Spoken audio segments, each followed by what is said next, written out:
Assalamualaikum, selamat datang di Ahmad Fajar Shodiq Podcast.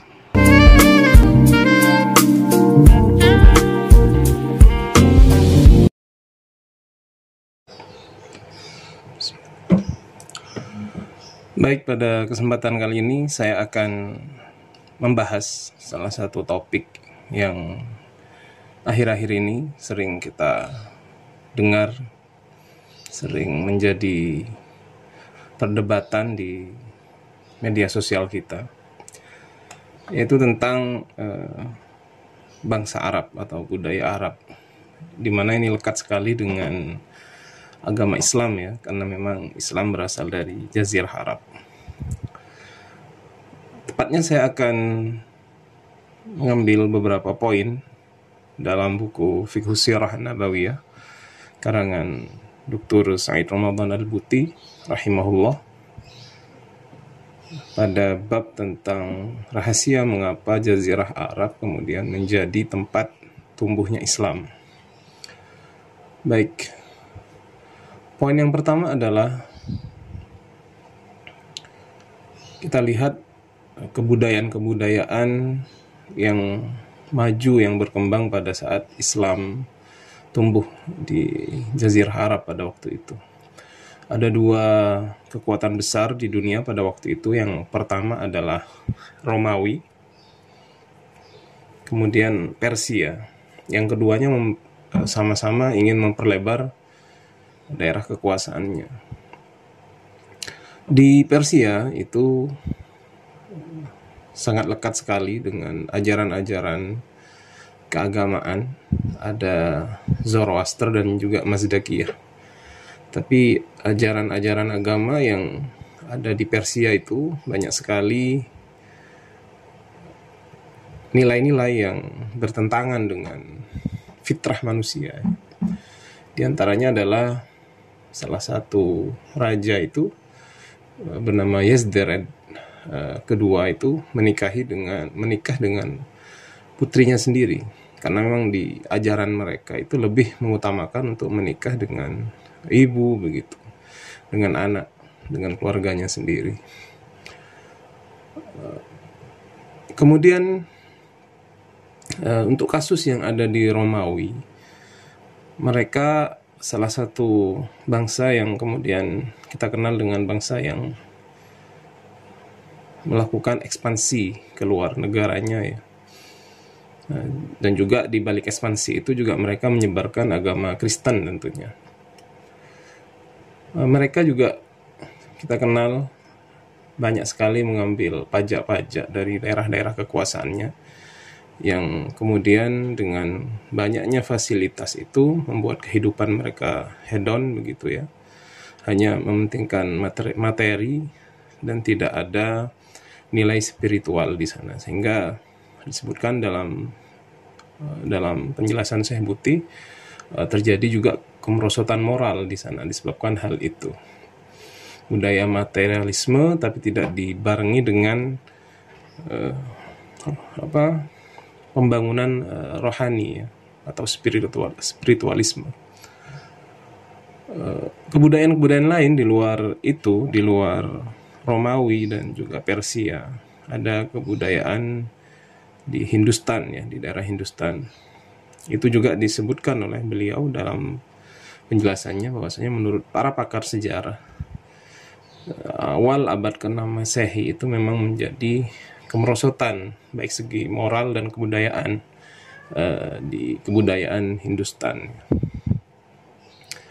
Itu yang pertama. Jadi itu adalah kondisi politik yang ada pada waktu itu. Sedangkan orang Jazirah Arab, tepatnya di Mekah pada waktu itu mereka seperti orang yang terpencil begitu ya, tidak dikuasai baik oleh Romawi ataupun Persia, ataupun juga tidak dipengaruhi oleh pemikiran-pemikiran yang ada di negeri seperti di Yunani, di mana disebutkan di Yunani itu sudah banyak sekali khurafat dan tahayul di sana, disebabkan pemikiran-pemikiran yang tidak bersumber dari wahyu begitu. Sedangkan orang di Jazirah Arab, tepatnya di Mekah pada waktu itu seakan-akan seperti bahan mentah yang mereka itu masih murni. Kemudian memang disebut mereka itu tersesat ya, tapi ketersesatan disebutkan di sana adalah lebih kepada pemakluman karena memang mereka misalkan karena sebab kemuliaan, malu sifat kemuliaan itu misalkan dianggap mengubur bayi perempuan itu termasuk dari itu. Termasuk dari sifat dermawan, misalkan mereka bisa sampai menghabiskan seluruh hartanya. Atau atas nama ingin menolong orang lain, itu mereka sampai rela berperang satu sama yang lain.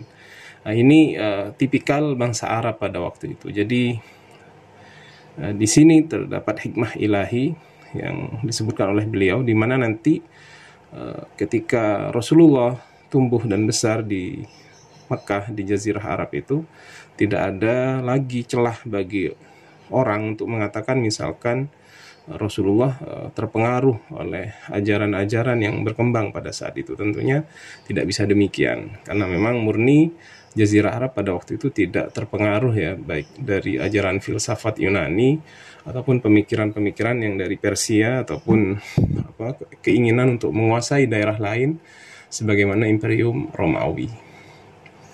Nah, itu inti dari apa yang dijelaskan oleh Dr. Al-Buti ya. Di sisi yang lain juga ada beberapa keistimewaan dari kenapa kemudian Islam tumbuh dan berkembang di Jazirah Arab. Yang pertama adalah letak geografis, di mana memang dia terletak ya, Mekah itu terletak di tengah begitu ya. Jadi nanti perkembangannya Islam bisa meluas sampai ke barat, sampai ke Eropa, dan juga ke timur, bahkan sampai ke Indonesia. Kemudian juga ya, ada hikmah dari Allah Subhanahu wa Ta'ala yang menjadikan misalkan bahasa Arab itu adalah bahasa yang menjadi bahasa syariat ya. Al-Quran itu berbahasa Arab, kemudian hadis-hadis Nabi Muhammad SAW itu juga menggunakan bahasa Arab, karena memang setelah diteliti memang bahasa Arab ini adalah salah satu bahasa yang paling kompleks, yang paling kaya akan mufradat atau kata-katanya.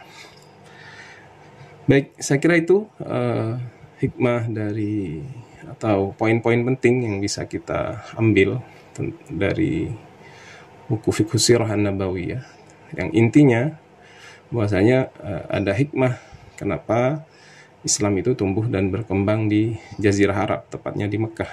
Namun bukan berarti kemudian Islam itu secara kebudayaan harus sama persis ya, sama persis dengan apa yang ada di Arab, karena memang nanti esensi dari Islam itu bukan hanya dari tampak zahir, misalkan dari cara berpakaian orang Arab misalkan, tidak, tapi lebih kepada nilai-nilai universal yang bisa dipraktekkan di segala tempat dan